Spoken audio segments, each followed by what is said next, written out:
Good morning, and you know what? Welcome to Rising. I wonder how many times I've said that now over the last 5 years. I noticed that you don't keep it too boring, though. You like to be like, trying to mix it up it's a great day today, or like you'll do a little fancy thing at least once a week. Try to Google new adjectives. So what do you? New superlatives. I was gonna say, what are you gonna do tomorrow? Stupendous today.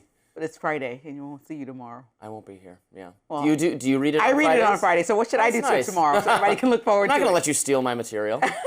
Do you have any big weekend plans? I'm actually going to Colorado. Kinsley missed her friends. Oh, how and nice. I didn't know 4-year-olds really cared that much. I mean, I guess I maybe shouldn't know, but she actually wanted to see and named the friend she wanted to see, so we're going to oblige her. Yeah, she's a little too young to really miss friends after you do a big move, probably.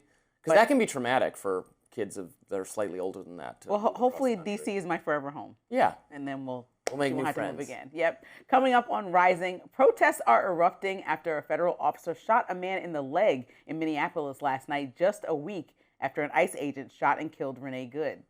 Plus, the FBI raided a Washington Post reporter's home as part of a leak investigation into a Pentagon contractor.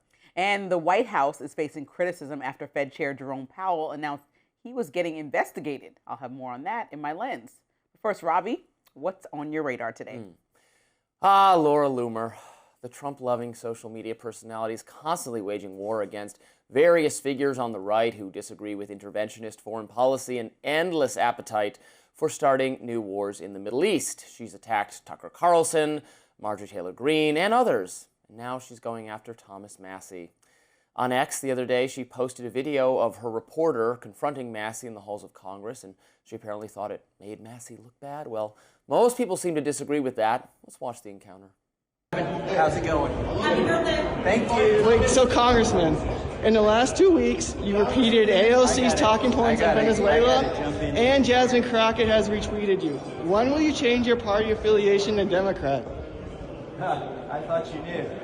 I vote with Republicans 91% of the time. And the 9% I don't, they're taken up for pedophiles, starting another war, or bankrupting our country. I don't know about that, Congressman. We'll see. Are we going to impeach Pat Monty for not releasing? Based. Massie set that guy straight. Yeah, he doesn't vote with Republicans all the time. When Republicans are voting to raise your taxes, spend even more money, or get involved in foreign entanglements, or want to protect Jeffrey Epstein's rich friends, then yeah, Massie doesn't vote with them. It does not make him a Democrat. It makes him someone who thinks for himself. Wouldn't it be nice if more members of Congress were like that? Laura Loomer doesn't want people who think for themselves. She wants a Republican Party that votes in lockstep with Trump. Honestly, that's not even quite right. She wants a Republican Party that votes in lockstep with her vision of Trumpism, a hawkish, interventionist version of Trumpism, one that most people who came aboard the Trump train this time around actually do not want. In fact, if Trump spent a little less time listening to Laura Loomer, a little more time listening to Thomas Massie, the Republican Party would be in better shape. Stop voting for bankruptcy, stop voting to cover for Epstein, and stop getting the U.S. involved overseas. Oh, and maybe, just maybe, could we try to investigate Dr. Fauci? Throw that out there. After all, Trump has directed the DOJ to look at Jerome Powell, John Bolton, James Comey, Letitia James, and other perceived enemies, but when it comes to Fauci, there's no action. That's according to Rand Paul, who has all but handed the DOJ the evidence they need on a silver platter. Here he was telling Joe Rogan all about that. And I've summarized it again in a criminal referral to Trump's attorney general, and I still haven't gotten action. But there's a couple reasons we should do it. One, he shouldn't get away with lying. He shouldn't get away with destroying records. But two, we should check the pardon. Is an auto pen pardon valid? And is a pardon a retrospective pardon back 10 years that doesn't mention a crime? Can you give people a pardon for everything they did in a 10-year period? I can't imagine, and I think the court might narrow that. But it doesn't happen unless the Trump Justice Department will do something. And I've been sending them referrals, and I can't get them to do anything. Am I going crazy? Can we get going on the popular parts of the Trump agenda, the one that independent and swing voters who came over to the Trump camp were really excited about? Wouldn't that be a better use of our time than trying to destroy Thomas Massie, who has one of the most America First voting records of anyone in Congress? Just a thought.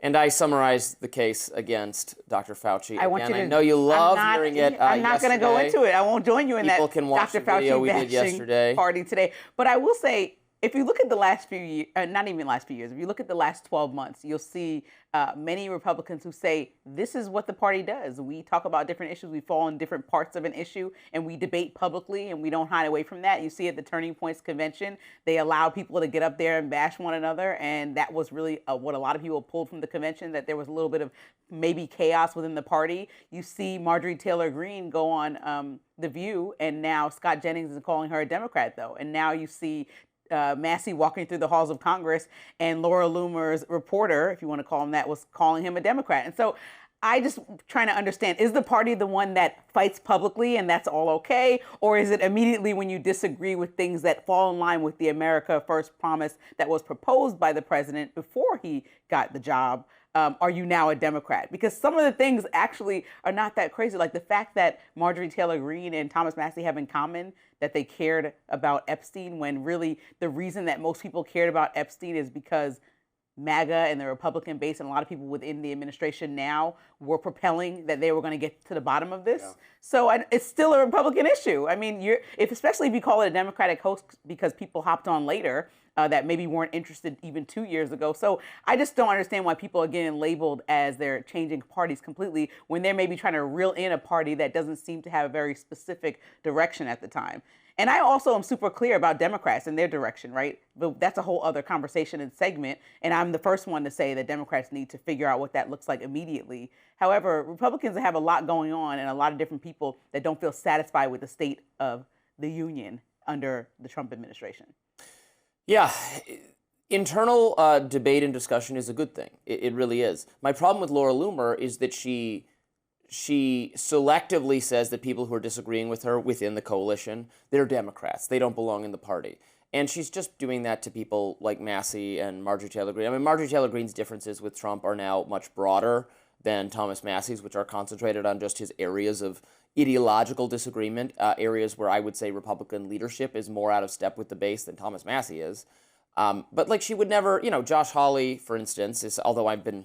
But you call him a rhino, right? We're going to talk about him in a moment and his vote on, all the war powers situation. But on economics, he votes against the Republican Party constantly. On policy, he votes with Democrats. He votes with Elizabeth Warren on antitrust and banking regulation and all those kinds of things. But Laura Loomer is out doing 10 posts a day about how he's really a Democrat or something.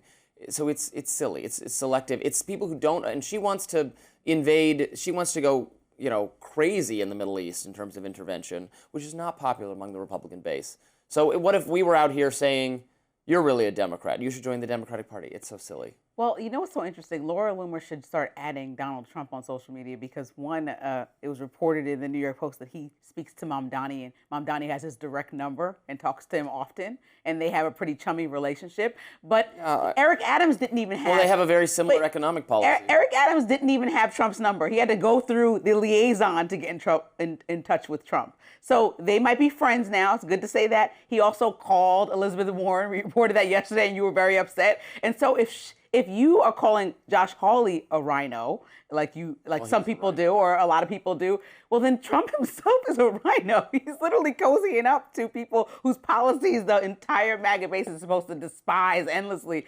But he's calling Elizabeth Warren.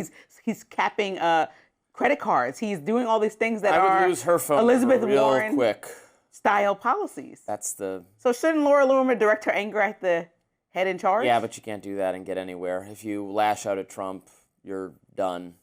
You're donezo. Well, so much for freedom of speech.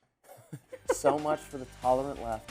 Up next, more protests in Minneapolis after a man was shot in the leg by an ICE officer. And now President Trump is threatening to invoke the Insurrection Act. We'll be right back.